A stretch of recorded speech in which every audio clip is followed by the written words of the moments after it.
Pablo, você que vai passar os slides? Sim, professora, eu vou compartilhar aqui a tela e a senhora vai me sinalizando Tá, conforme a senhora deseja, tá bom? tudo bem, pode começar então, tá? Bem, boa tarde a todos e todas. É um prazer, né, estar aqui no Instituto. Eu agradeço muito o convite, né, da professora Lenar, de falar um pouco aqui sobre a questão, né, das independências, num momento tão crítico, né, uma vez que nós já ultrapassamos até o 7 de setembro. A proposta aqui seria justamente trabalhar um pouco com as comemorações das independências, né? Esse é um trabalho, inclusive, eu tive que, quer dizer, é lógico que ele foi modificado, mas que eu comecei a escrever antes até, quer dizer, um pouco antes, e algumas coisas aconteceram e eu tive que fazer algumas adaptações. Né? Pode passar, Pablo, por favor.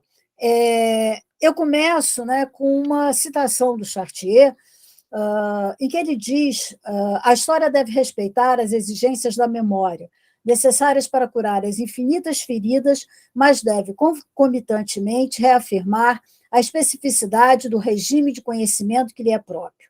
Ele implica o exercício da crítica, a confrontação entre as razões dos atores e os empecilhos que eles ignoram, e a produção de um saber proveniente de operações dirigidas por uma comunidade científica. Justamente após a aproximação, quer dizer, a aproximação, quer dizer, aí eu estou pensando na efeméride num todo, né, que por muito tempo ela foi sistematicamente ignorada, né, pelas autoridades do país. Uma das grandes comemorações, eu estou falando de comemorações, eu não estou falando de atos, né, eleitorais, políticos, etc. e tal. Uma das grandes comemorações oficiais foi justamente a ideia de se transladar o coração embalsamado de Pedro I para o Brasil. Pode passar, Pablo. Esse coração estava conservado desde 1834, na cidade do Porto, a pedido do próprio Pedro I, né, quer dizer, Pedro IV lá. Ele se encontra numa espécie de um sarcófago na Capela Mor da Igreja da Lapa, onde o Dom Pedro assistia à missa, né, as missas militares, mais ou menos.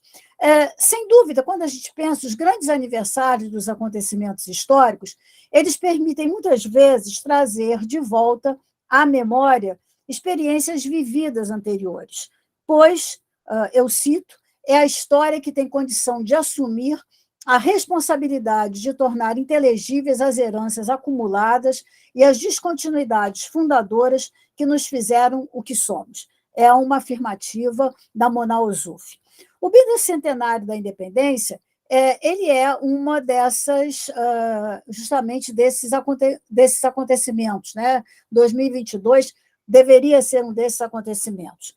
É uma ocasião para se celebrar a memória nacional, mas também para uma reflexão sobre a história da construção do Império Brasílico, que, iniciada às margens do Ipiranga, segundo a tradição, né, possibilitou manter, pode passar, a unidade da América Portuguesa. Né? Coloca-se assim uma questão, né?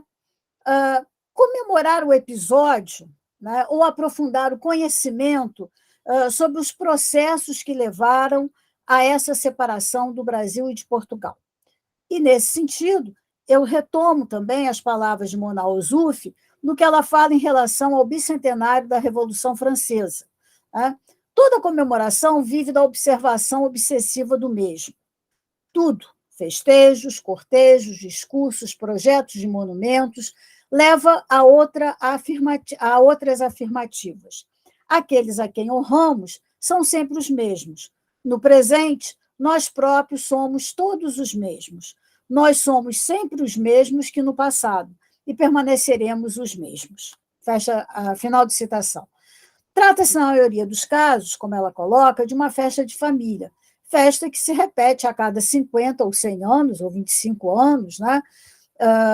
E, por conseguinte, pensando no caso brasileiro, pode-se indagar também o que se comemorou, né, e antes desses 200 anos, e que não é que vai nos ensinar, a gente sabe que história mestra da vida já não existe mais, né? Mas o que vamos, ou não vamos, né? Mas que comemoramos, porque ainda estamos nessas comemorações, nesses 200 anos das independências. Se, por um lado, essas sucessivas reencenações consagram as independências do Brasil, pretendendo consolidar as memórias, né?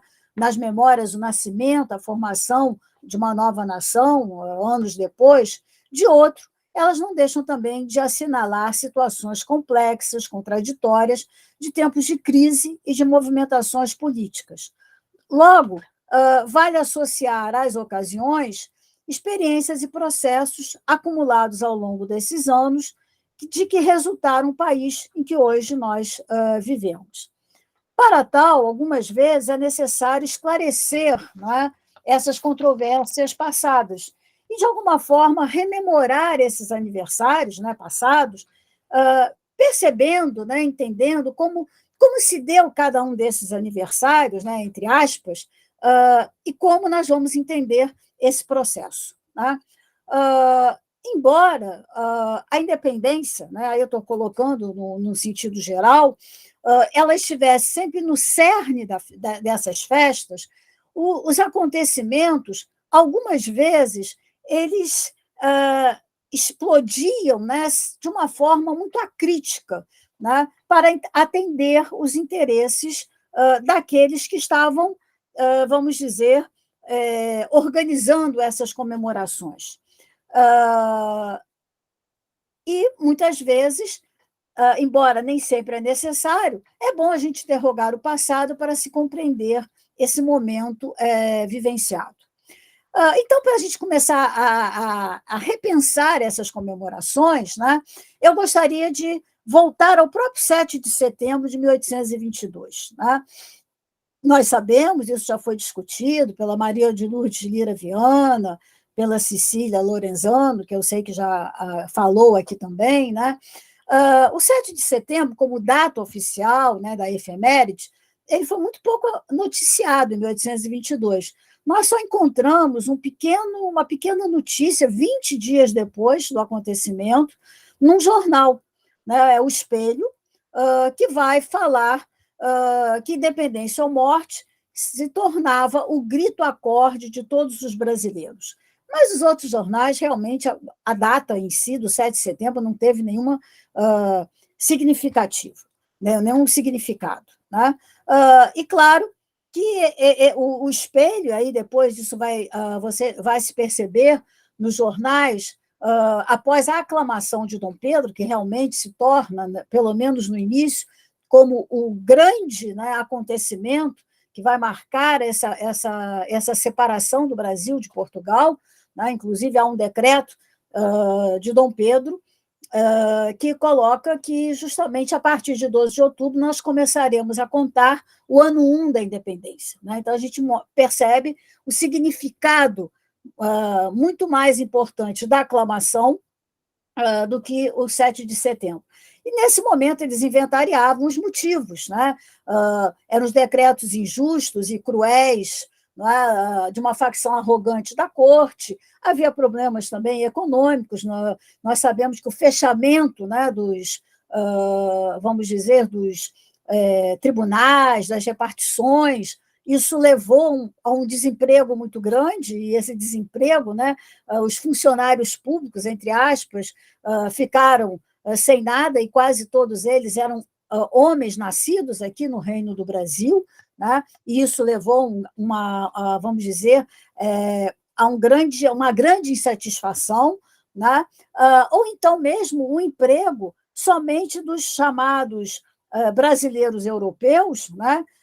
Junto a cargos mais importantes, como era o caso do governador de Armas, né? Que inclusive se tornava completamente independente do Rio de Janeiro, ligado diretamente a Lisboa. Né? E se colocava mesmo, na época, né, o sentido de que havia um desejo das cortes de recolonizar o Brasil. Nós colocamos hoje esse recolonizar muito entre aspas, porque não havia uma recolonização no sentido econômico. O decreto econômico, né, que pensava o novo império, nas cortes lá de Lisboa, ele foi apresentado, mas ele nunca foi discutido, nunca foi votado. A questão mais significativa era fazer do Brasil uma província, né, quase que de Portugal. Muitas vezes era um reino.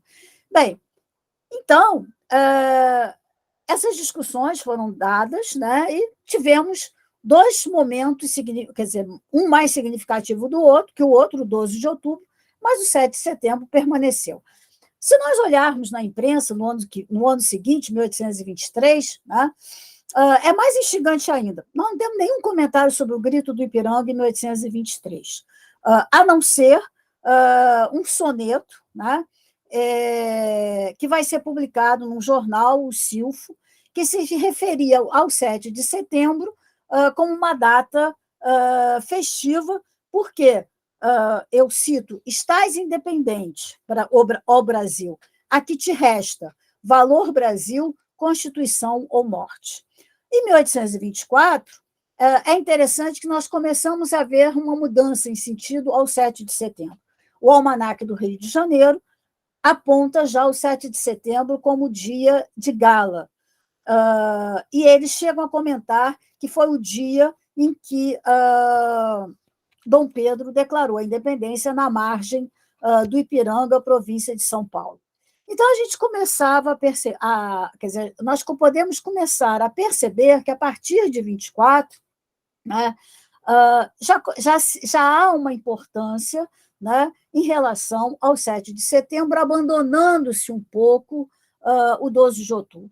Há explicações para isso? Há, porque o 12 de outubro foi uma festa cívica, mas também uma festa que foi considerada uma festa popular, popular no sentido de uma participação de pessoas comuns, né? Daquilo que eles chamavam na época de povo, que não é o povo que nós entendemos hoje, porque eles botavam numa outra categoria o que eles chamavam de plebe, né? Que seriam basicamente os escravizados, os libertos, mas mesmo assim a gente contou um pouco com essas pessoas que participaram da aclamação. E essa ideia de transformar o 7 de setembro, né, nessa data era um pouco dentro da própria conjuntura que nós tínhamos. Não podemos esquecer, a Assembleia Constituinte já fora fechada e Dom Pedro já havia outorgado, né, a Constituição.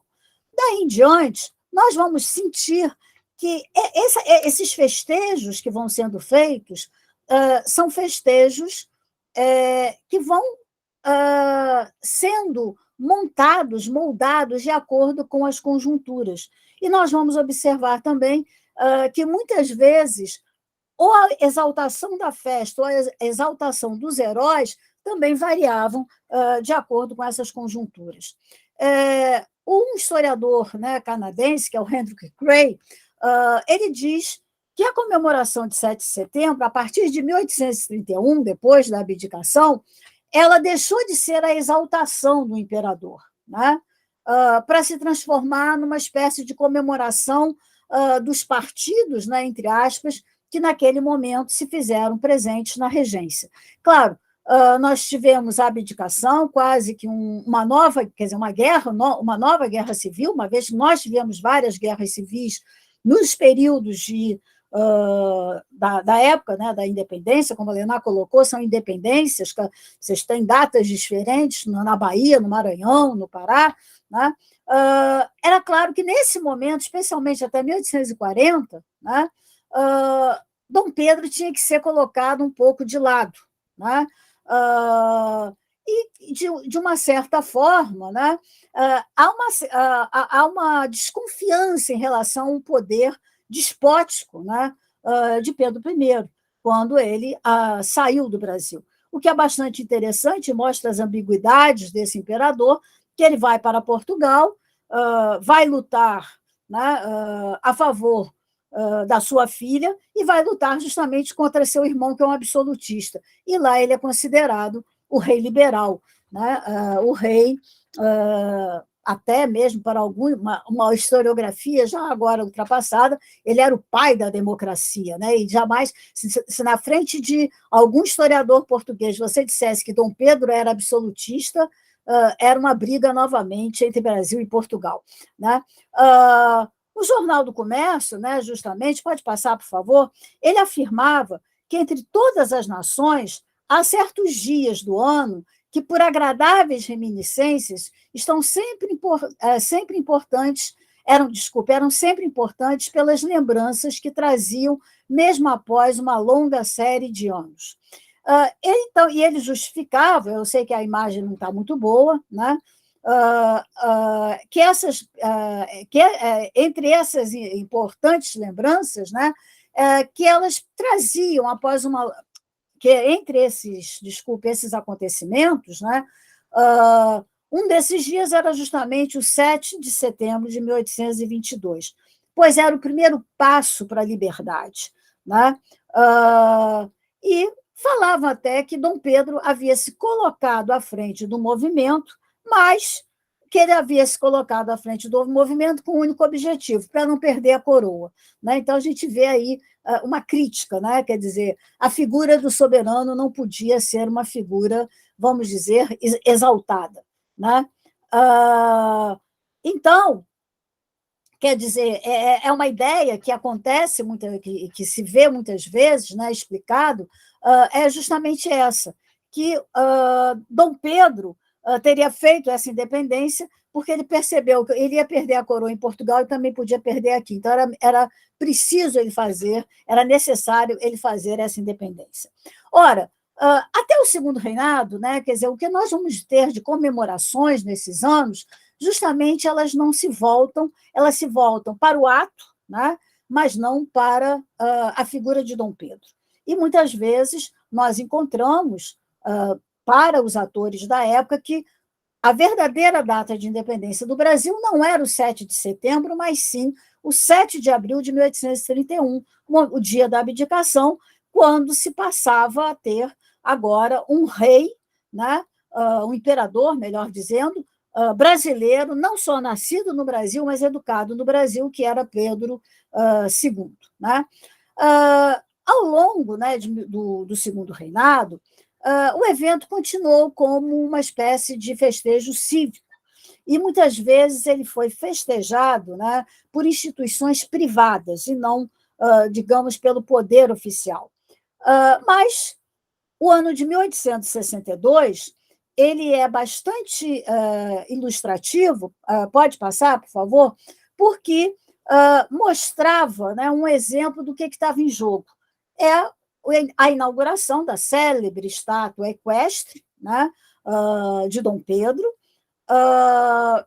que, no fundo, foi uma tentativa do seu filho, Pedro II, de começar a tentar reabilitar a imagem do pai. Né? Isso aí já foi estudado por muitas pessoas e sabemos, né, em março, se dizia que debaixo de uma chuva fina foi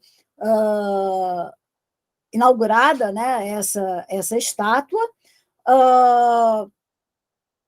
tentando mostrar a figura, né, do indivíduo, que, de uma certa maneira, simbolizava a independência, um pouco ainda compreendido num sentido de um romantismo político.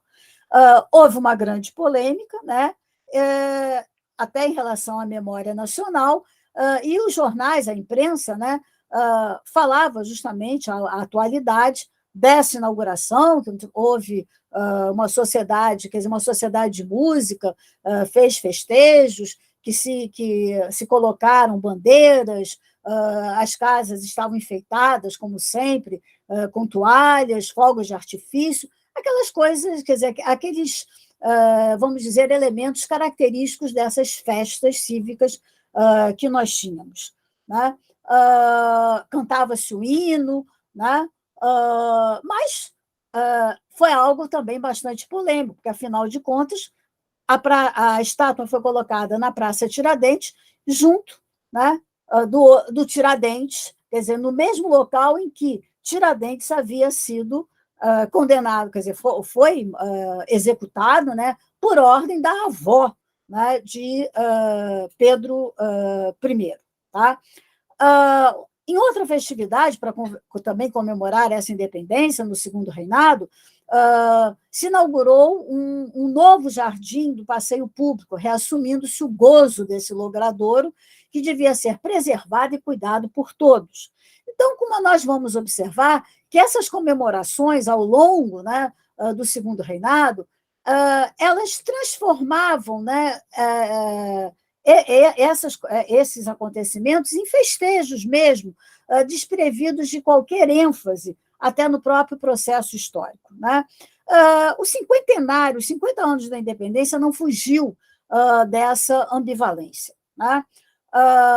O fascínio pelo indivíduo continuou muito característico desse século XIX.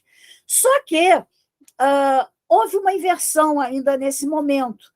Afinal de contas, 1872, nós sabemos, estamos aí no momento de novas crises, estamos numa época, né, no rastro das ideias radicais dos anos 60, a questão religiosa, uma série de outros problemas.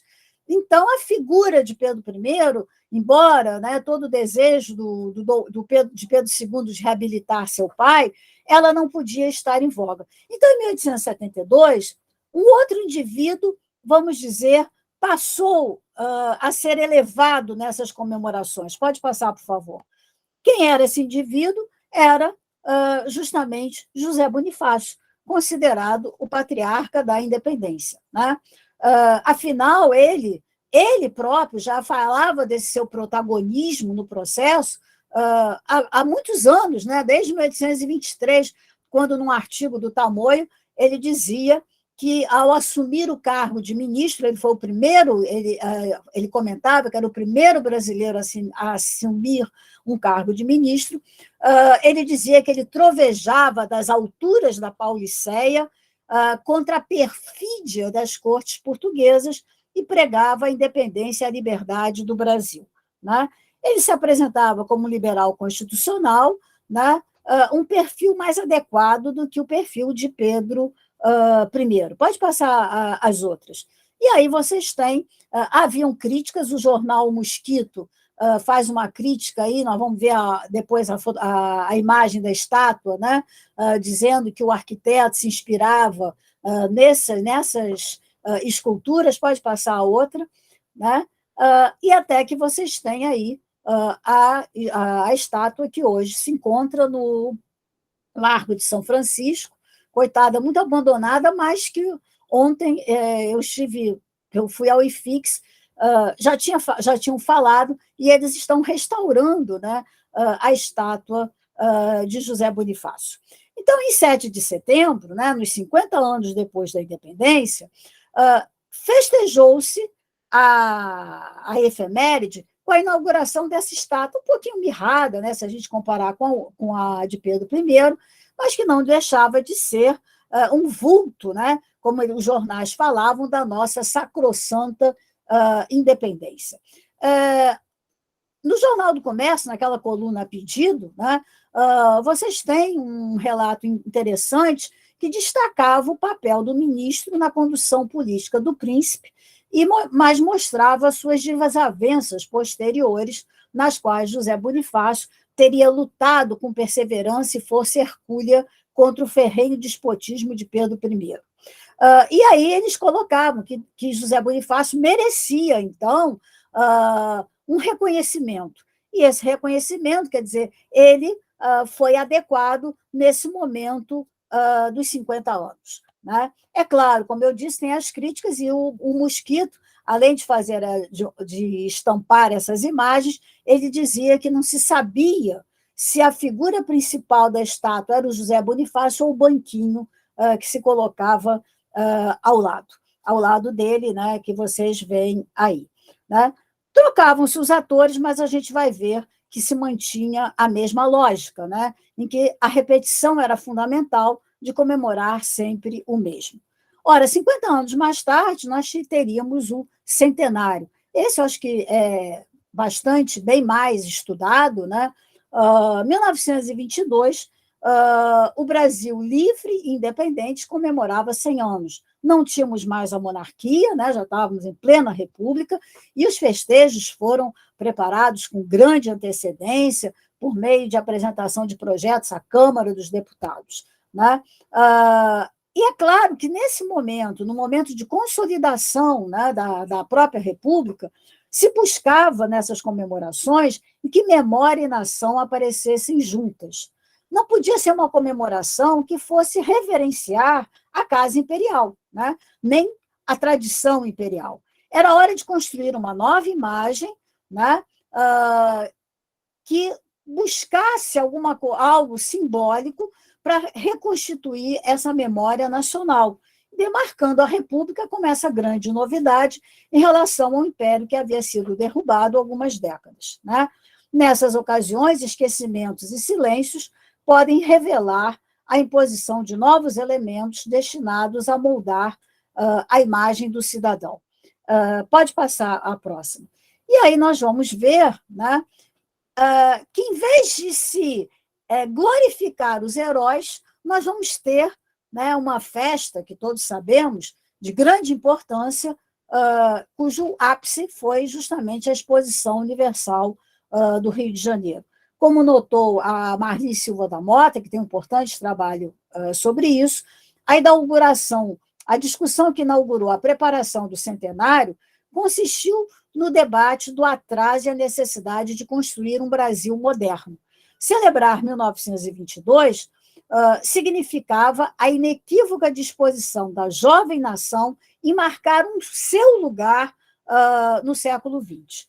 Então, nessa visão, o importante não era, né, as grandezas do 7 de setembro, da dinastia de Bragança, mas mostrar uma certa pujança, né, desse país que estava fazendo uma revisão do seu passado e que buscava, né, que tinha uma nova perspectiva de futuro. Desse modo, as comemorações de heróis, dos símbolos, das representações, elas iam ser substituídas por outro tipo de comemoração, bastante diferente, né, do governo de Epitácio Pessoa, para mostrar o ingresso do Brasil numa fase de modernidade, né? No entanto, além do mais, né, em tese, pelo menos, o Brasil não trazia mais a mancha da escravidão, símbolo indelével do seu passado e seu atraso colonial e imperial. Mas ainda buscava, né, as raízes do presente em muitas das experiências acumuladas 100 anos antes. E essa combinação entre passado e presente acabava por dotar de novas linguagens e de novas tradições esse 7 de setembro, que já havia vamos dizer, integrado na memória de todos os brasileiros. E o próprio presidente da República tentou uma conciliaçãozinha, né, com esse passado, quando permitiu, né, determinou a revogação do banimento da família imperial e viabilizou a transladação dos restos mortais do Pedro II e da imperatriz Teresa Cristina, né? Mas, sem dúvida, né, alguma, a principal comemoração seria justamente essa exposição, as chamadas, né, essas exposições eram chamadas as Arenas Pacíficas do Progresso, que tentavam mostrar um país civilizado, um país branco, europeizado, ligado a essa perspectiva de modernidade.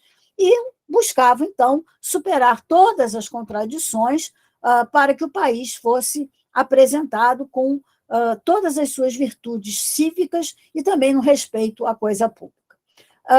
Ao mesmo tempo, né, nós vamos ver que nessa questão de 1922, peço desculpas, não foram só festividades em relação à exposição, né, a comemorações, mas também na historiografia nós vamos ter dados importantes, como o livro, né, que foi um marco de uma nova perspectiva historiográfica do Manuel de Oliveira Lima, em 1922, com o movimento da independência, né, como também que ele vai tentar, né, fazer uma espécie mais de estudo do processo, mas, apesar de tudo, os heróis ainda pululavam em seu trabalho. Ora, se nós vamos pensar no Sesc Centenário, né, ele ocorreu numa dimensão histórica bastante distinta. Vivia-se a ditadura militar, que fez do 7 de setembro uma festa cívica e nacional, sobretudo por meio das tradicionais paradas militares, né?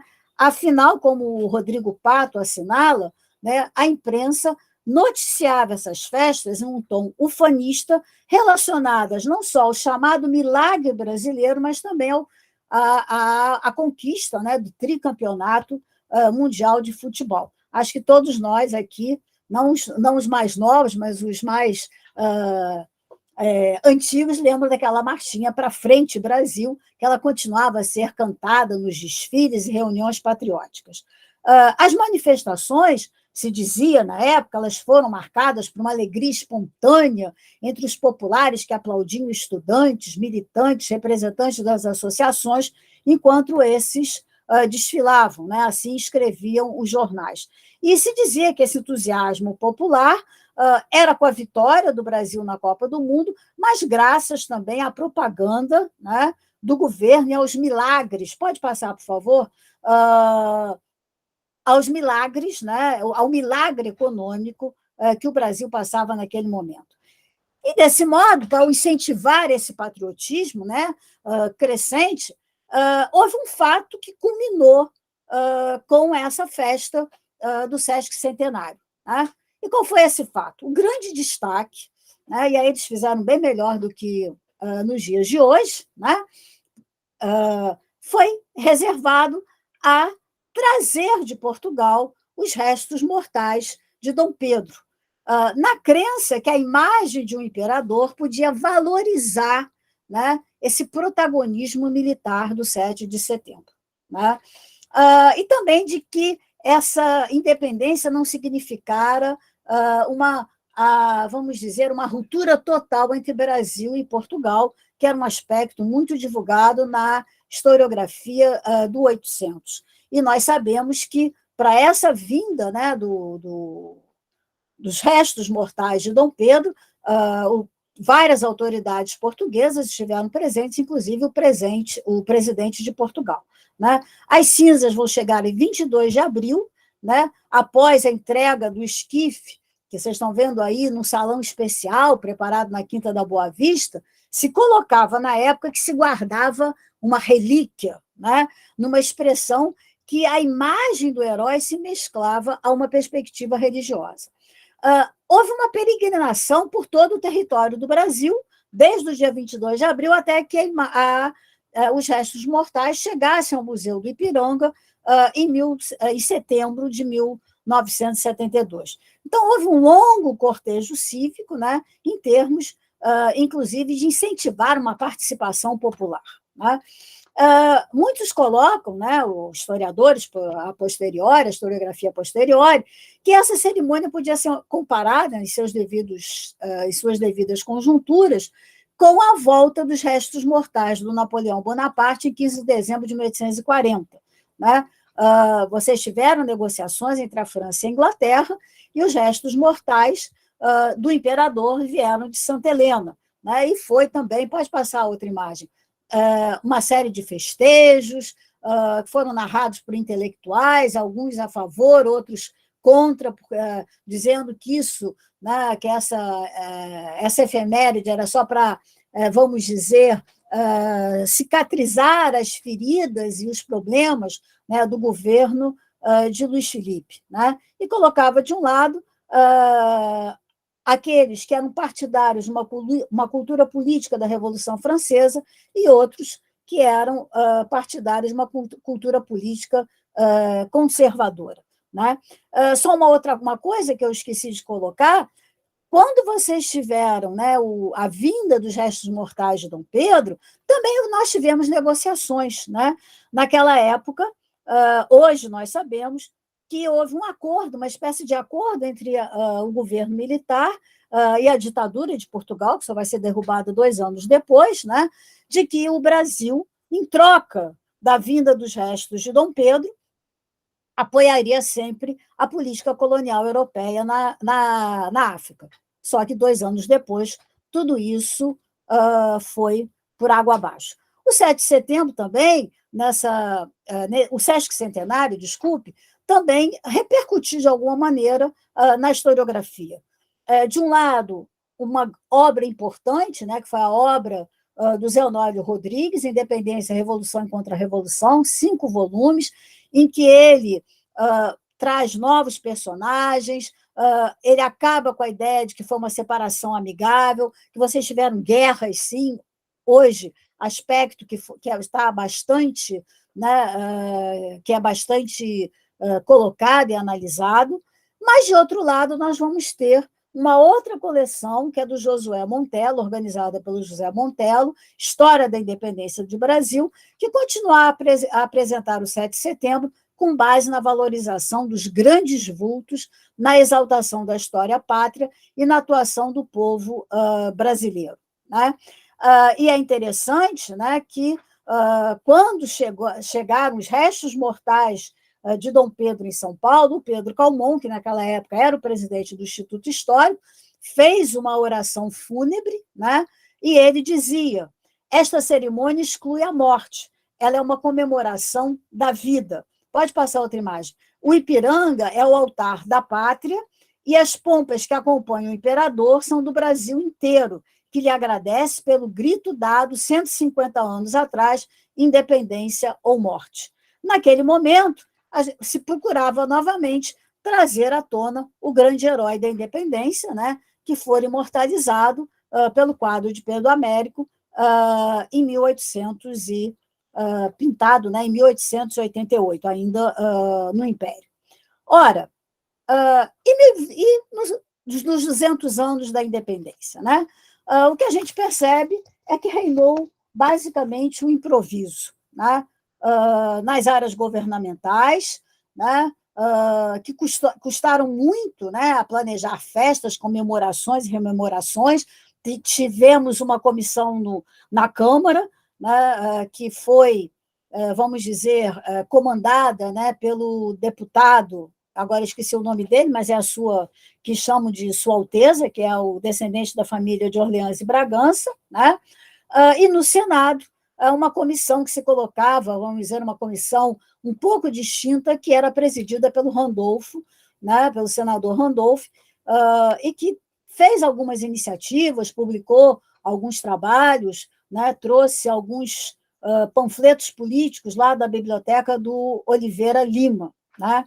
Mas o que a gente percebe é que, mesmo nesse meio acadêmico, houve uma certa apatia. E há um artigo, né, do Rubens Recupero, né, no final de 2021, que ele dizia o seguinte: pode-se acaso esperar ânimo celebratório de um povo profundamente marcado pela desesperança, pelo sentimento de fracasso nacional, de crise interminável na economia, na política, na autoestima coletiva?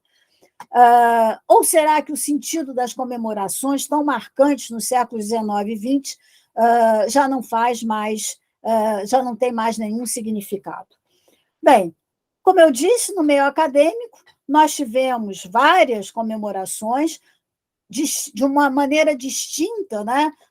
Do centenário ou do Sesc Centenário, nós não tivemos um grande, né, congresso, como nos 200 anos lá da independência dos Estados Unidos ou da Revolução Francesa. Nós tivemos aí uma série, né, de vários acontecimentos. O Instituto Histórico Geográfico Brasileiro fez um evento, os outros institutos históricos também estão fazendo eventos, as entidades, né, culturais, SBPC, fez eventos sobre o bicentenário.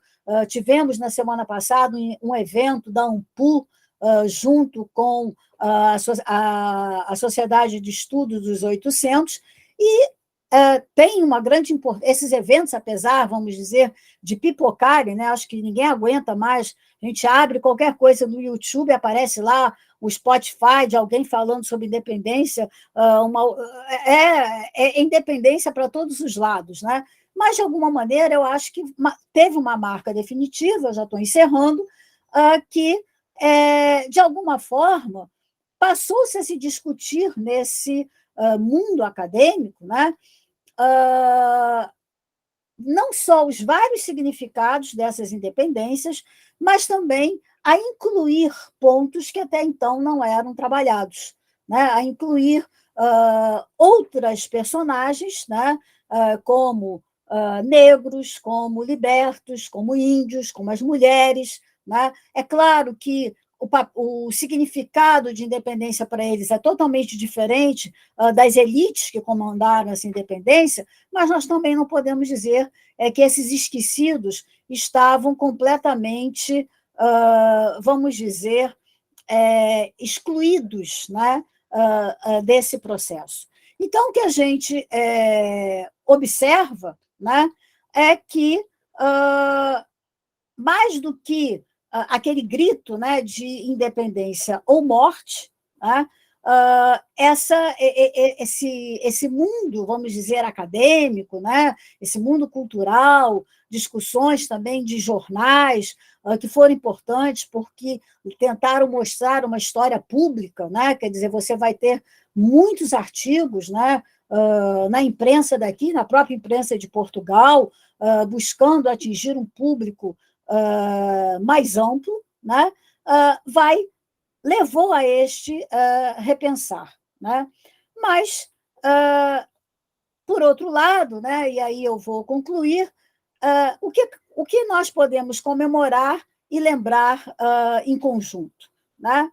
Se a gente for pensar, oficialmente, talvez o grande ponto pode passar, tratou-se da restauração do Museu da Independência, né, que, segundo pessoas que estão lá em São Paulo, que são especialistas em museu, colocaram que foi um dos pontos mais importantes, porque o museu, além de estar todo restaurado, se transformou realmente no museu,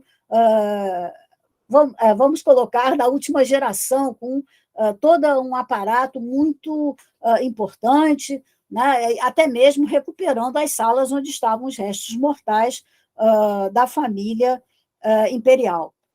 Fora isso, né, se a gente pensar em termos históricos, né, não estou dizendo no outro sentido, o que a gente viu?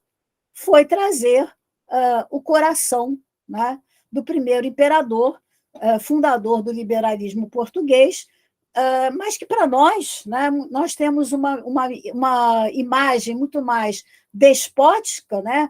A tradição que nós herdamos, né, é de uma imagem de um Dom Pedro muito mais autoritário. Né? E aí, de uma certa maneira, o que a gente observa, né, como indício de seu tempo, que a comemoração atual não deixou, oficial, que eu estou comentando, não deixou de trazer à tona as tensões de 22. Ela, de uma certa maneira, substituiu o país pulsante, né, como fora a comemoração de 22, por um coração embalsamado, né, que, no fundo, para mim, repete, né, o gesto de 1972, quando os militares trouxeram os ossos, né, de Dom Pedro. Até há quer dizer, de uma maneira meio irônica, que teria aparecido, né, nas redes: "Deixe o meu coração em paz", segundo Dom Pedro. Fora isso, né, de uma rememoração da independência, né, os atos oficiais acabaram por transformar os 200 anos em um simples ato político. E se uma sociedade, né, é resultado de seu passado, logo de sua história, pode passar, por favor.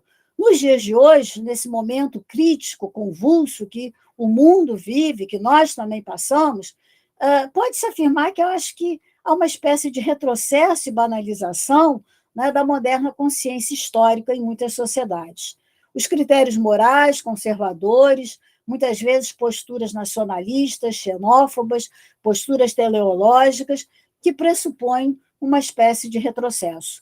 E, em vez de uma pluralidade de vozes, né, que é uma das características, né, daqueles que estudam a história, a gente acaba esbarrando numa unicidade de falas que conduzem à dualidade de posturas em que passado se torna presente.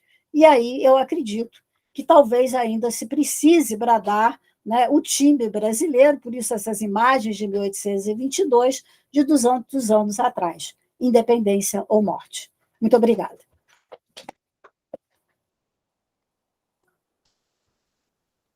Muito obrigada, professora Lúcia. Eu não tinha dúvida de que seria uma tarde muito rica. Obrigado pela sua disponibilidade de estar aqui conosco, né? Você trouxe para nós uma perspectiva um pouco diferente do que a gente está acostumado a ver e a ouvir, né? E acho que foi gratificante para todos nós. Eu vou abrir 10 minutinhos só para quem quiser fazer algumas perguntas, para não atrasar muito. A Lúcia anotaria as perguntas, as observações, e nós faríamos num momento só, né? Todo mundo perguntaria, depois a Lúcia juntaria as respostas. Quem quer colocar alguma questão, fazer alguma observação, perguntar alguma coisa? Vera, por favor. Primeiro, eu gostaria de parabenizar a Lúcia pela brilhante colocação e depois fazer uma pergunta. Você considera, como muitos historiadores agora estão considerando, o Dia do Fico como o elemento primordial num processo da independência? Parabéns, Lúcia, pela sua colocação, viu? Mais alguém? Eu só queria fazer, talvez, aí uma contribuição. Você estava falando em 1972, eu me lembrei. Eu achei, em 7 de setembro de 1877, uma comemoração diferente de tudo que a gente costuma ver por aí, né? Que foi uma tourada de gala que foi feita no dia 7 de setembro de 1877 e que está publicado, a propaganda, no Monitor Campista. Isso está constando, inclusive, num artigo que eu e Neuza fizemos e que vai sair no nosso livro Rio de Janeiro, 1822. Né? Para os que escreveram, já está quase indo para a editora para imprimir. Tá? Já está prontinho. É só curiosidade, Lúcia. Alguma outra pergunta? Não? Lúcia, por favor. Bem, a Lúcia esgotou as possibilidades todas. Obrigada, Vera, pela pergunta. Bom, eu não partilho dessa perspectiva, né? Eu acho que o fico não é um elemento primordial da independência. Se você pensar no que aconteceu, né, a resposta do Dom Pedro, como é para o bem de todos e felicidade geral da nação, né, diga ao povo que eu fico, é uma segunda resposta. Né? A primeira resposta que Dom Pedro deu, que a gente acha nos arquivos, né, está no arquivo da cidade, também tem uma cópia na Biblioteca Nacional, ele está titubeando, ele diz, olha, quando meu pai decidir, aí então eu posso voltar, quer dizer, ele tem uma postura muito indefinida, né? Ele não tem ainda uma certeza que ele quer essa proclamação. A única coisa que você pode colocar é que, pela primeira vez, ele está se colocando contra o poder que se era considerado o poder maior, que era o poder legislativo das Cortes de Lisboa, dentro dessa perspectiva nova, de uma perspectiva constitucional. Tá? Mas eu não vejo aí já como um processo de independência. Talvez essa oposição às Cortes significava que, no seu projeto político, as Cortes, as Assembleias, não deveriam estar acima do rei. Pode ser que não fosse nenhuma postura absolutista, mas a soberania não era uma soberania popular, era uma soberania, vamos dizer, nacional, onde você partilhava, né, o poder executivo com o poder legislativo. Então, eu realmente não vejo o Fico como esse ponto de partida. E eu acho que depois, as cartas que ele escreve para o pai, até meados do ano, ele, inclusive, chega a pedir ao pai, né, ao Dom João, olha, quase que ele diz assim, o que eu estou fazendo aqui é um papel de João Ninguém, eu não tenho poder nenhum, ninguém paga imposto para mim, eu não tenho poder sobre as demais províncias, eu sou um capitão-general do Rio de Janeiro. Então, eu não vejo sentido de continuar aqui. É melhor eu ir embora. Isso é meados, isso é agosto. Agosto não, é junho ou julho de 1822. Então, aí você percebe perfeitamente que ele não está ainda tão engajado nesse processo. Sem dúvida alguma, Lenar, isso aí é muito interessante, né? Esse daí eu não tinha visto, mas eu vi outras comemorações, mas só que se eu falasse de todas aqui não dava tempo, né? Então, eu peguei, quer dizer, cheguei a pegar 62, que eu achei interessante por causa da Estado Equestre, e depois os 50 e 50 anos, né? Mas essa daí anotei, porque eu realmente não conhecia. Mas eu acho que é um trabalho muito interessante se a gente pegar todos esses 7 de setembro, né, e for analisando o que cada momento comemora de acordo com as conjunturas que estão sendo vivenciadas, né? Bom, se alguém tiver mais alguma coisa, eu tenho, em cima da pergunta da Vera. Quer dizer, para você, na tua perspectiva, e tendo em vista tudo que você já estudou sobre o tema, qual foi o momento mais decisivo? Agosto e as declarações que são feitas, inclusive as outras potências, ou 31? 31 de quê? De 1800? Está sem som, Lenar? Não, abril de 31, abdicação. O que é mais decisivo sobre o teu... Eu acho que o que é mais, quer dizer, o que mostra, pelo menos, um primeiro momento de ruptura, não é 31. Eu acho que 31 mostra, talvez, uma transformação daquilo, né, que a gente chamaria de quer dizer, não a gente, os próprios atores de época chamariam de um império brasílico para o império do Brasil. Tá? Agora, eu acho que até mesmo antes de agosto há um fato muito importante e que para muitos marca-se, né, como o início dessa separação. Uma separação que significa o que é chamado na época de uma independência administrativa ou de uma independência moderada. Né? Cada lugar teria, quer dizer, aqui o príncipe regente, Portugal o rei, podia trocar assembleias em cada local, né? Mas que é a convocação da Assembleia Legislativa, que depois se transforma em Assembleia Constituinte, né? Que só vai se reunir em 23, mas que em maio há uma petição ao Dom Pedro e ele aceita. Né? Eu acho que ali mostra que você está começando a separar, pelo menos, né, esses dois reinos, outrora irmãos, como eles colocavam, e que é um dado, né, que para nós hoje, talvez, quer dizer, a gente não pense tanto, mas que eles pensavam muito na época, que havia um oceano, né, que os separava e que, com isso, nada poderia permitir que essa unidade continuasse por muitos anos. Claro, quando acontecia uma coisa aqui, chegava a notícia em Portugal, né, e que eles mandavam uma resposta, quando vinha para cá, já tudo era diferente. Né? Então, você tem vários deputados nas cortes que colocam isso, olha, com esse oceano que nos separa, nós não podemos continuar a pensar, né, ter os mesmos objetivos, ter as mesmas vontades. Então, eu acredito, né, que é a partir dessa Constituinte e depois as declarações de agosto, né, que o processo se mostra mais irreversível. Agora, 1831, sem dúvida, é o momento, talvez, de uma independência, né, vamos dizer assim, entre aspas, realmente de um novo império do Brasil, com o Pedro II, e não mais, porque na época, né, o que você justificava para os outros países, de 1822, é que havia uma legitimidade nessa independência, porque Dom Pedro era o herdeiro da coroa, para mostrar a diferença do que você tinha na América hispânica, por exemplo.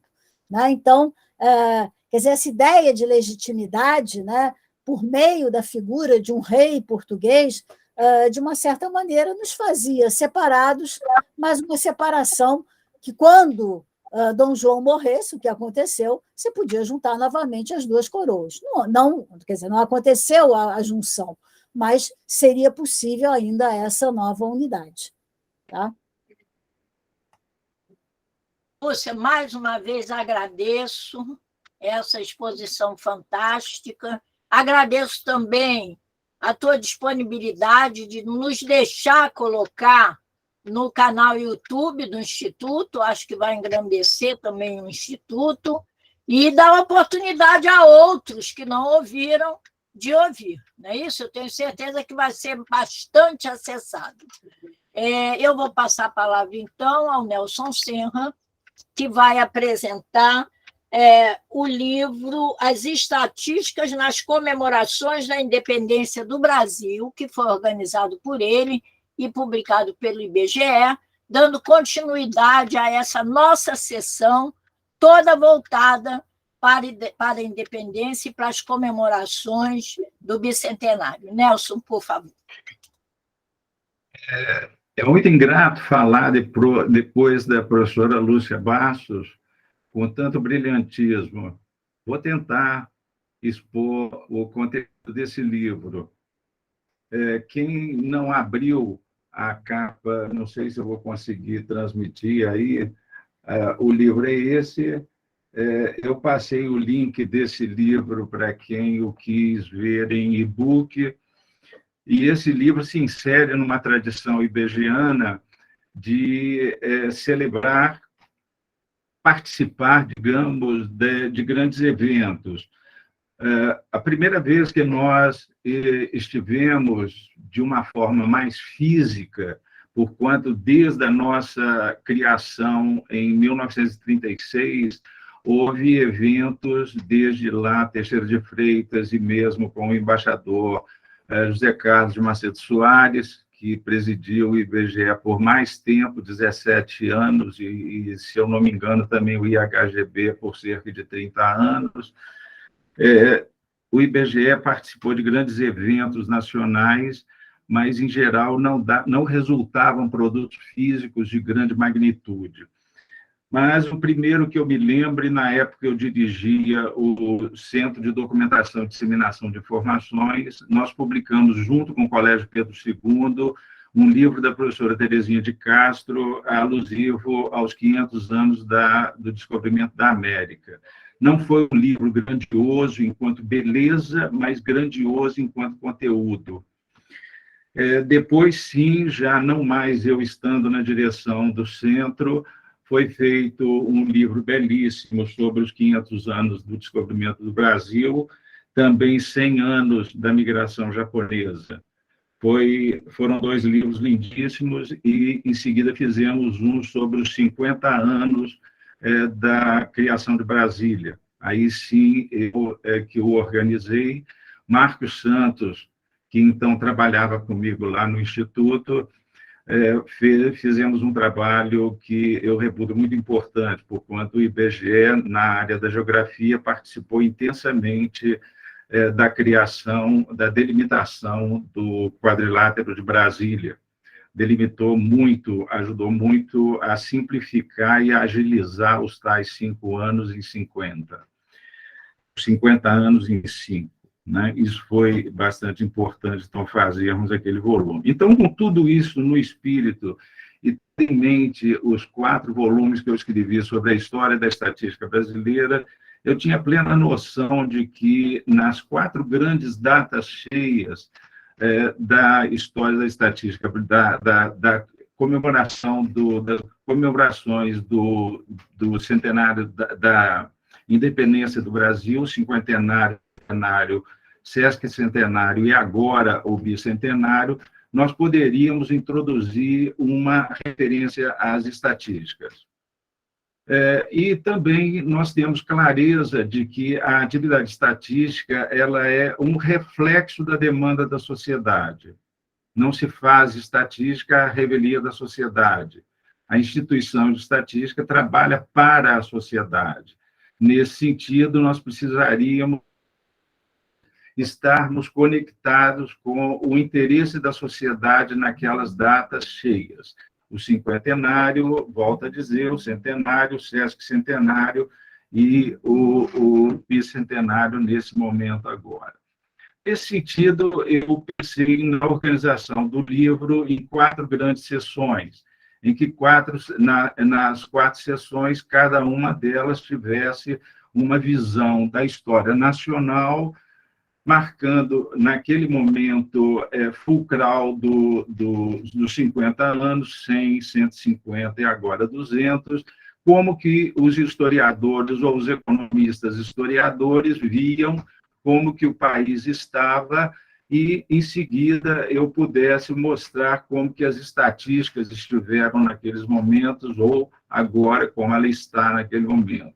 Como que o Instituto Brasileiro de Estatística ou a sua antecedência, a Diretoria-Geral de Estatística, esteve naquele momento. Então, nesse sentido, para tratar do cinquentenário, eu convidei meu grande amigo, nosso associado também aqui, filiado ao Instituto, João Carlos Nara, hoje na Biblioteca Nacional, realizando um trabalho muito bonito. Eu o convidei para escrever sobre o que era o Brasil naquele momento do cinquentenário. Eu sempre pedia que a pessoa cobrisse os 50 anos, e ele o fez belíssimamente, e do texto dele eu ressalto as 2 inaugurações de estátuas que ele focou, tanto a estátua de José Bonifácio quanto a estátua de Dom Pedro I no Largo do Rossio. Eu gostaria de marcar que, nesse período, Dona Leopoldina, já trazendo na sua bagagem o livro de Adam Smith, no qual ele, fundador do pensamento econômico, do pensamento econômico, da economia política, ele advogava que todo país precisava ter censo, precisava conhecer a sua população. E ela pede a José Bonifácio que, tão logo possa, faça um censo no país, senão não se poderia governar esse país. Claro que, naquele momento, não há condições ambientais possíveis para se fazer um censo. Então, nós tivemos as tentativas de fazer uma estatística através de planos. José Bonifácio mesmo é quem propõe o primeiro plano estatístico para o país, e o faz na forma da chamada aritmética política, que ainda é antes, realmente, do fazer a estatística. O irmão dele, Martim Francisco, vai fazer um novo plano estatístico. Ele é o primeiro ministro da Fazenda que o país tem, ele também vai fazer uma proposta de um plano estatístico. Já é mais bem elaborado do que o de José Bonifácio. Outras pessoas vão fazer, o parlamento vai discutir inúmeras vezes as estatísticas que o país não tem, vai se exigir dos presidentes de província que sempre enunciem nos seus relatórios números sobre a realidade das suas províncias, vai se tentar estabelecer as condições numéricas do país, mas isso ainda é muito precário. Em 1852, no gabinete Monte Alegre, vai se tentar, pela primeira vez, fazer um censo. Cria-se, então, uma diretoria geral de censo, não é de estatística, vejam bem, há uma diferença. Não se está pensando, depois da realização desse censo, fazer uma continuação de produção estatística. A ideia é fazer o censo e fim da diretoria.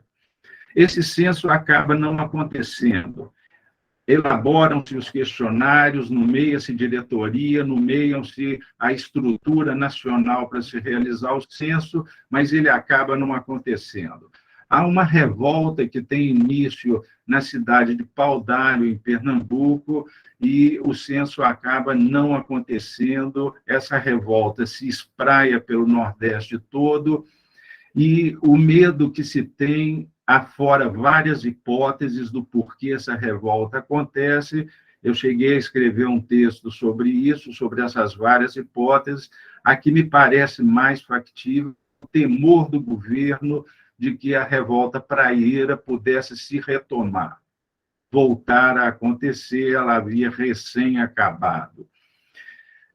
Os vigários participaram muito contra a realização do censo, porque, simultâneo ao censo, o governo queria implantar a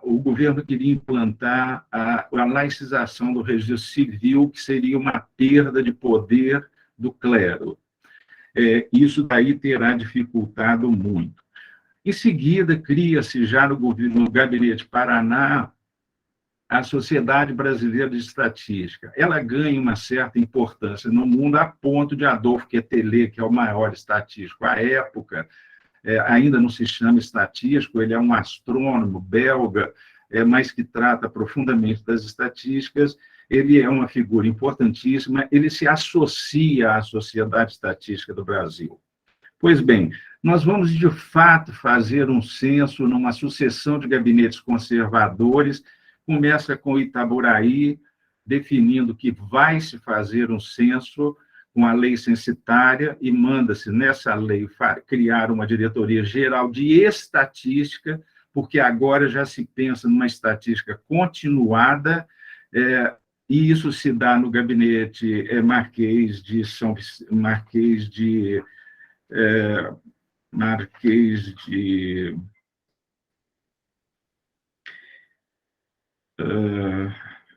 isso já se dá na Marquês de São Vicente, é isso aí, e em seguida vai ser no gabinete Rio Branco que nós vamos fazer realmente o censo acontecendo. 1872, nós vamos ter o primeiro censo. Por que isso se dá nesse momento conjuntural?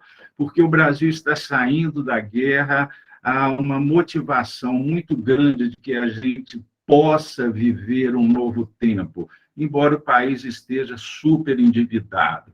Até pelo endividamento do país, imagina-se que, tendo-se estatísticas, pode-se sim transformar o país e tirar o país daquele momento de sufoco que ele está vivendo. Então, realiza-se esse censo, que vai ser o primeiro do país. É o 13º censo, a contar do que se está fazendo hoje. Hoje nós estamos fazendo o 13º censo do país, 9º do IBGE, 150 anos depois desse primeiro. Pois bem, nós fizemos ele, e tudo que se planejou divulgar de resultados dele foi feito, foi divulgado. E isso se completou no gabinete Caxias, já ao final da Guerra do Paraguai, ele já na categoria de duque. Isso se faz sob o comando de Manuel Francisco Correia. Manuel Francisco Correia é o famoso senador Correia, que conduzia as famosas Conferências da Glória. Ele é o maior animador cultural do Império, é famoso e é importante. Nós temos, nesse ainda período do Império, a figura de Sebastião Ferreira Soares, que faz as estatísticas de comércio e finanças do país, que são extremamente importantes. Essas são as pessoas que são capazes de organizar e trabalhar estatísticas com mais eficiência. A estatística, ao final, a Diretoria-Geral de Estatística, ao final do Império, ela perde status, mas ela continua operando. E cada vez quer-se mais estatísticas. E é com muita dificuldade que a diretoria agora, com menos status e menos pessoas, vai ter que atender a essa demanda cada vez maior. Quando nós entramos na República, um dos primeiros atos de Deodoro, já em janeiro, vejam que é pouco tempo, de 15 de novembro ao iniciozinho de janeiro, se não me engano, 3 ou 4 de janeiro, um ato de Deodoro manda restaurar a Diretoria-Geral de Estatística. Esse ato, essa palavra restaurar, que está no decreto dele, talvez ele imaginasse a própria restauração da monarquia, monarquista que ele era. Então, ele restaura a diretoria e ele manda fazer o censo de 1890.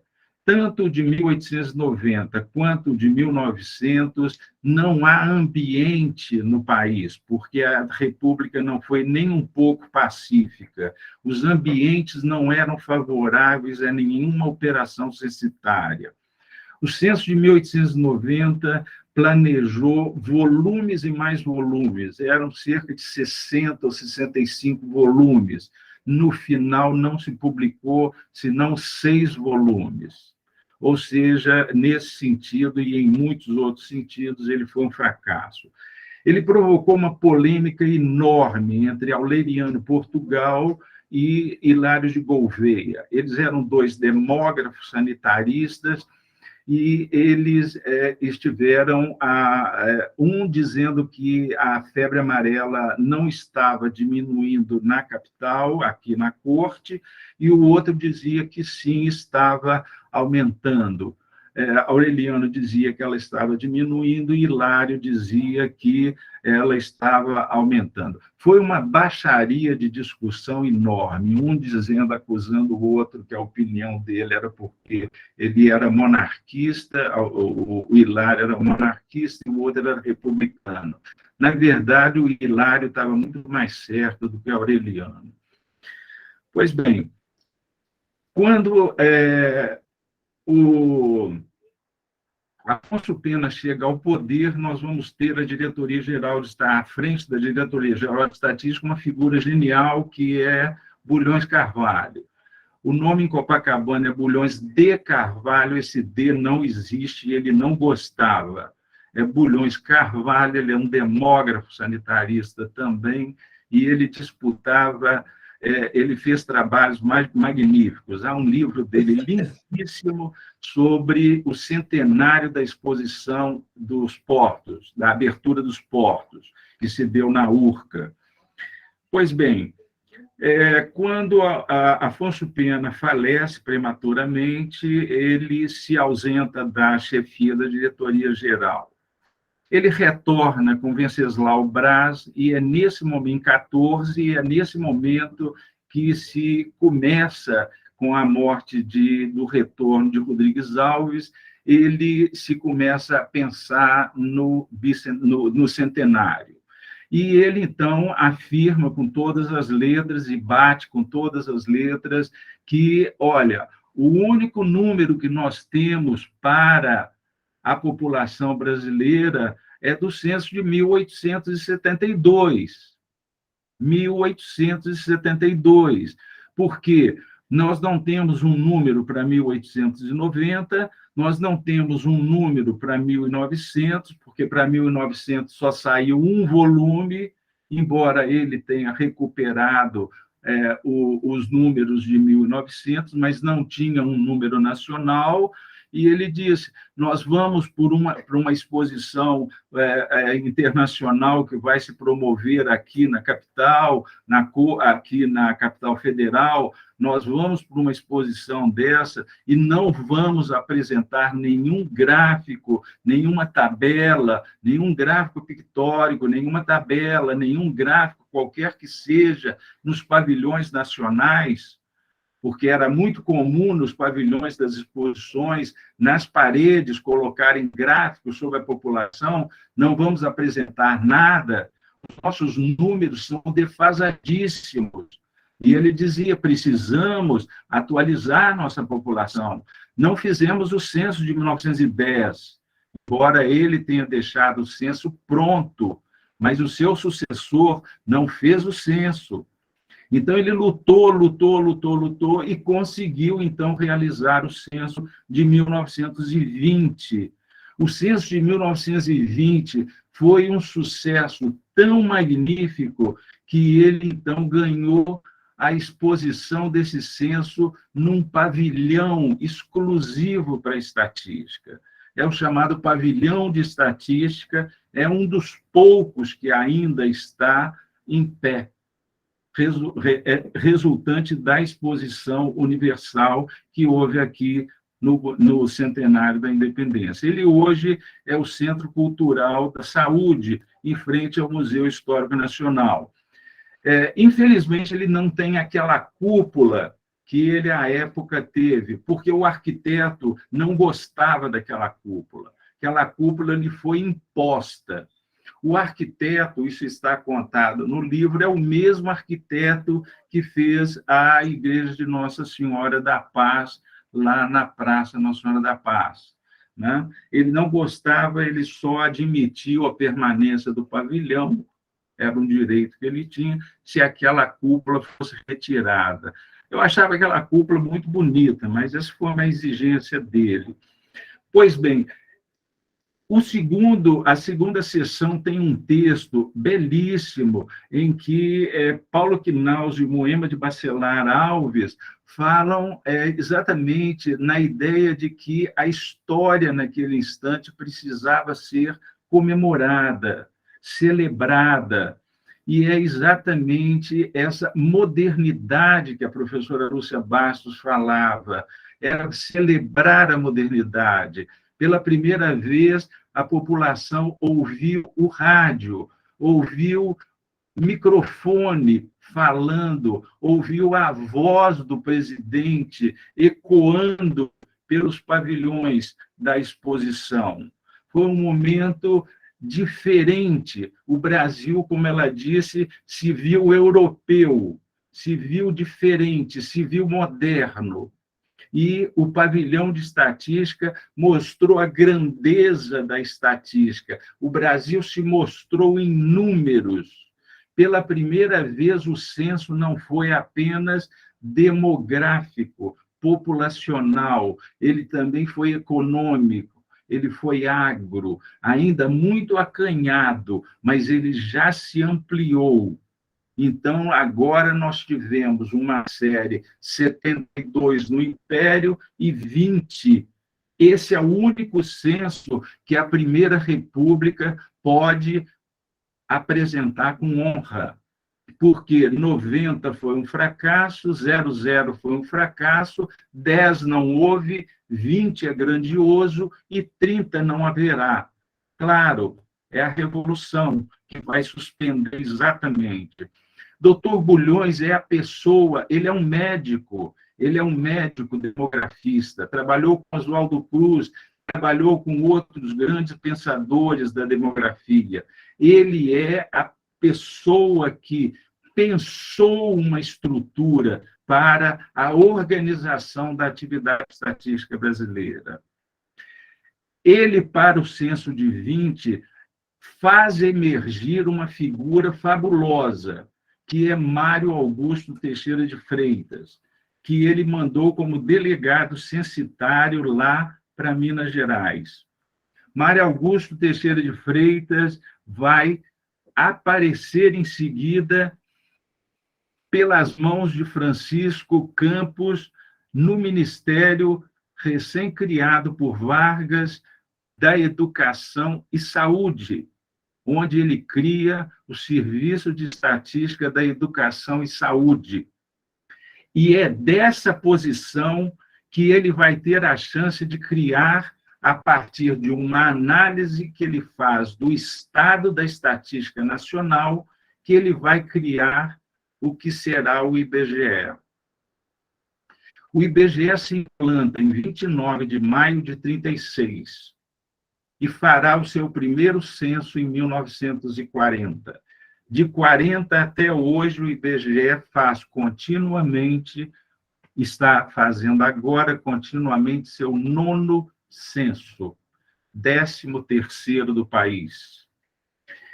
Pois bem, o IBGE dá posse, Vargas dá posse a seu primeiro presidente na figura do embaixador José Carlos de Macedo Soares, que, à época, também presidia o Ministério das Relações Exteriores, era ministro, e Vargas disse: dou ao Instituto o meu ministro e a minha casa.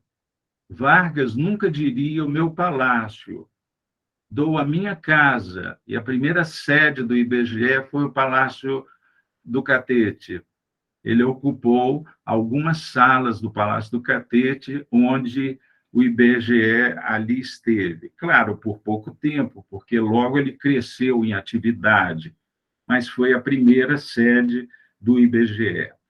Teixeira de Freitas nos deixou um lema que nós cumprimos até hoje: tradição e renovação. Ele diz que nós devemos respeitar tradições, mas tradições que se renovem sempre. O primeiro modelo ibegiano foi um modelo de retratar o Brasil, simplesmente estar mostrando o Brasil o tempo todo em números. Era um modelo em que você mostraria todos os temas através das campanhas estatísticas. Não ignorem esse nome campanha. É o mesmo que as campanhas que Rondon fazia, é o mesmo que as campanhas que a Fiocruz fazia, ainda Instituto Oswaldo Cruz, ainda não é fundação, as campanhas sanitárias, as campanhas de Rondon, a ideia é a mesma, é do IBGE estar entrando no território com pessoas para medir o país em números e em seu território, porque o IBGE é estatística e é geografia.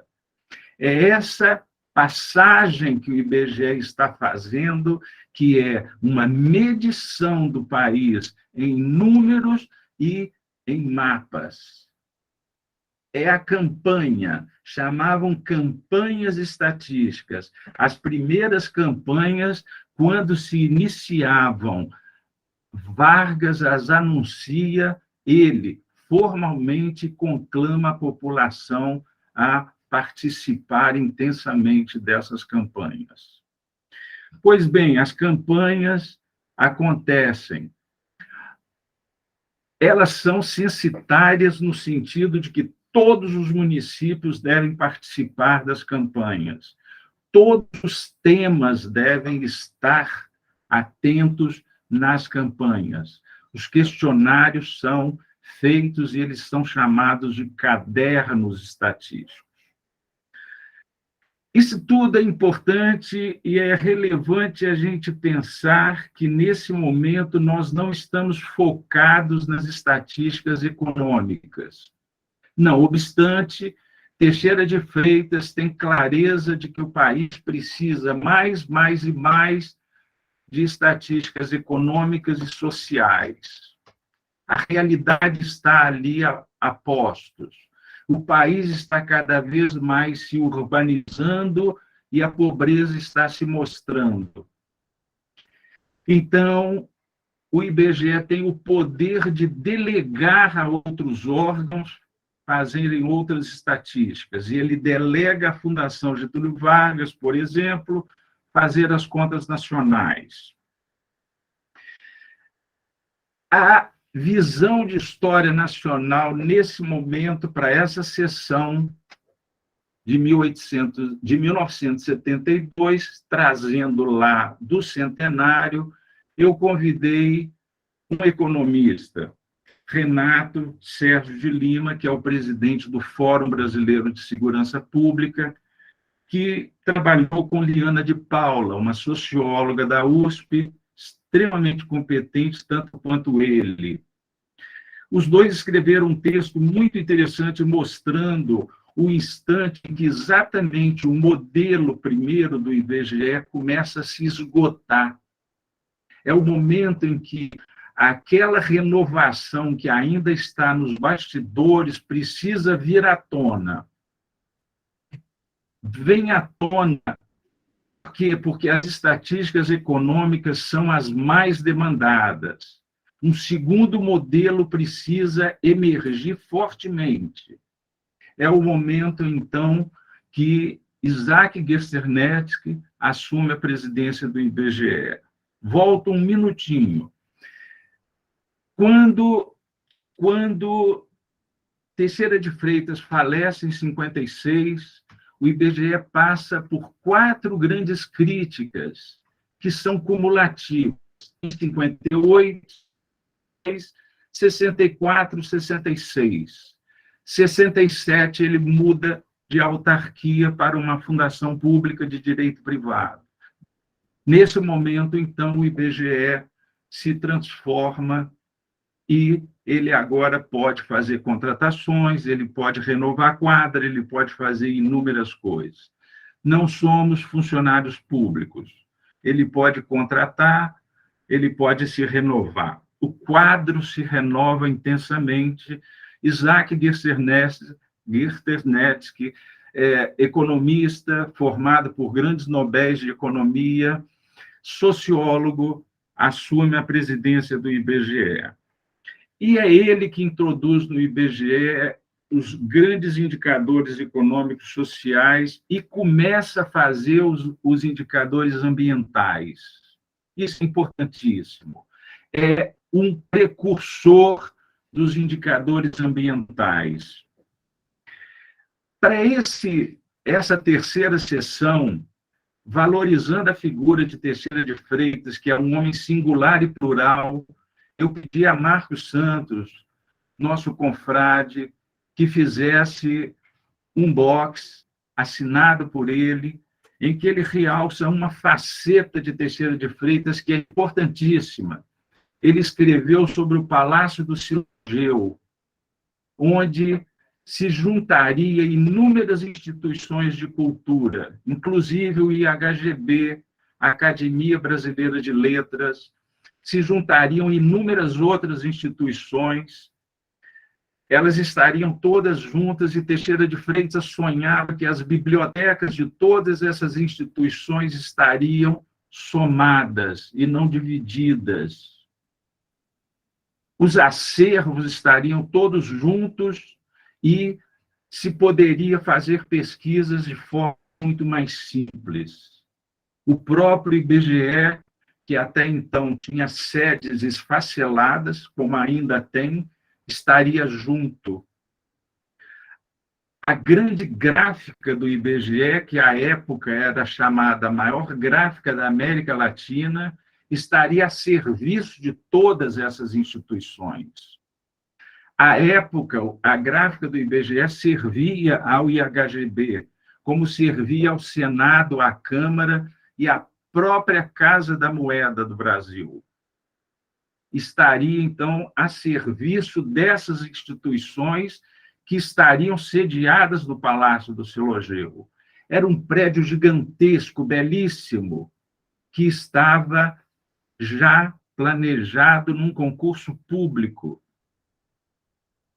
Isso ele escreveu e descreveu muitíssimo bem, é um box assinado nessa terceira sessão. Quando nós vamos entrar na redemocratização, para essa redemocratização, para esse período que vem, então, de a redemocratização até hoje, eu convidei dois economistas também, que fazem história muito bem. Fábio Jambiage, do BNDES, e André Arruda Vilela, da Fundação Getúlio Vargas. E eles mostraram que essa democracia em construção na qual estamos até hoje, ao que parece, o IBGE se inseriu nela também. O modelo que o Dr. Isaac havia criado era um modelo que criava um paralelismo entre o sistema ibgiano e o sistema de planejamento. O IBGE trabalhava para o planejamento. Só que o planejamento entra em crise quando o Estado Nacional entra em crise. Então, a sucessão de grandes presidentes que vamos ter nesse momento, Edmar Baixa, Edson Nunes. Edson Nunes é um grande educador, Charles Miller, grande economista, especialista em agro e ambiente. Vamos ter em seguida Eduardo Augusto Guimarães, que vai ser depois secretário do Tesouro. Vamos ter em seguida Eduardo Augusto Guimarães e tal. Vamos ter em seguida dois presidentes que vão viver em crise, o Estado Nacional em crise, a partir do governo Sarney. Vai ser uma crise enorme. E isso põe o IBGE também em crise. Essa crise mostra que o modelo iberiano está numa crise muito grande.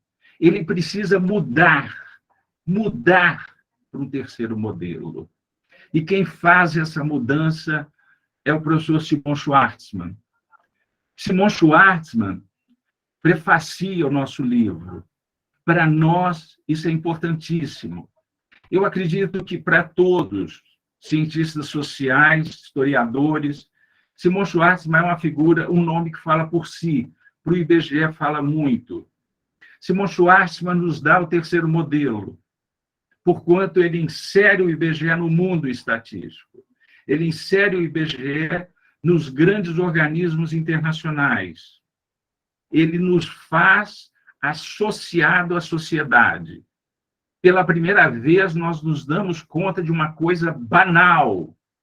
A estatística está ligada à sociedade. Nós não estamos ligados a um planejamento, nós não estamos ligados a um segmento da sociedade, nós estamos ligados à sociedade, nós temos que ouvir a sociedade. E ouvir a sociedade não é uma coisa simples, fácil, mas é isso que nós temos que fazer. Ouvir a sociedade. E é isso que nós buscamos fazer sempre. E é difícil. Nós temos que estar com o nosso plano estatístico, programa estatístico profundamente atualizado. Notem agora o seguinte, quando o doutor Isaac assume o IBGE, ele tem a facilidade de criar os registros chamados estatísticos, porque ele pode trabalhar com amostragem. Ele não precisa mais trabalhar com os registros administrativos, que são limitativos. O que são os registros administrativos? É o nosso registro escolar, é o nosso registro de saúde, é o nosso registro de policial, o nosso registro jurídico, qualquer registro que nos persegue pela vida, de imposto de renda, de qualquer coisa. Só que esses registros, eles não são feitos para fazer estatística. Já um registro que eu faça para fazer estatístico, eu o completo inteiramente. Eu crio a estatística completa. Só que aqueles registros que ficaram lá na polícia, na escola, na saúde, esses registros que eram difíceis de manusear porque eles eram papéis, eles agora também entraram numa máquina, porque a informática, que era de grande porte ao tempo dele, ficou de pequeno porte. Ele ganhou a microinformática. E o país, neste momento, está cheio de estatísticas, vindas da saúde, da polícia, da segurança pública. Tem estatísticas que não acabam mais no país. Sem controle, sem harmonia, sem integração. E o que o IBGE está fazendo para harmonizar essas estatísticas? Nada. Esse é o que o professor Simon disse quando terminou sua gestão. O IBGE precisa entrar num quarto modelo, um modelo coordenador. Ele não tem que voltar a ser, como era lá no primeiro modelo, produtor de tudo, mas ele tem que ser o harmonizador das estatísticas nacionais, para facilitar a compreensão do Brasil de si. Quando eu terminei, nessa quarta sessão, tem 2 textos assinados. Um que foi por uma ibegiana, Marta Maier, que ela faz um grande necrológico de saudade, talvez todos sejam de saudade, a Davi Butai, a quem o livro é dedicado. Davi Butai foi um dos grandes ibegianos dos últimos tempos, que nós perdemos no início da pandemia. E um outro que é assinado por Rogério Cunha de Andrade, assessor da presidência, que analisa a gestão da presidência Suzana Guerra anterior à atual. Pois bem, eu gostaria de fechar a minha exposição dizendo que por tudo que esse livro mostra, seja nas suas partes históricas nacionais, feitas por autores externos ao IBGE, seja por aquilo que nós tentamos mostrar pelas partes da evolução da atividade estatística, cumprindo aquele lema de Teixeira de Freitas, de que nós respeitamos tradição, mas evoluímos as tradições. O IBGE nunca esteve na idade da pedra lascada, como uma certa autoridade recentemente nos acusou de estarmos. Nunca estivemos na idade da pedra lascada. Nós sempre estivemos e estamos up to date. Essa autoridade que nos disse, estando na idade da pedra lascada, não sabe o que é estatística e não sabe manusear estatística. Nós nunca estivemos na idade da pedra lascada. Obrigado. Nelson, muito obrigada. O livro já é referencial. Obrigada pela explanação. Acho que nós encerramos assim, com chave de ouro, essa sessão que foi toda voltada para as comemorações do bicentenário, e tanto da parte da Lúcia quanto da sua parte, nós viajamos por 200 anos de história, né? Isso foi muito importante, porque, afinal de contas, qualquer comemoração ela tem a ver com essa perspectiva que se faz de presente para o passado e desse diálogo que se faz entre passado e presente, né? Muito obrigada aos dois. Eu tenho certeza que, indo para o canal YouTube, eu agradeço mais uma vez a disposição de vocês em deixar que o Instituto Histórico socialize, né, essa palestra da Lúcia, a sua apresentação do livro. Eu tenho certeza que vai ser muito acessado. Muito obrigado. Pablo, pode acabar a gravação, ok? E nós vamos só encerrar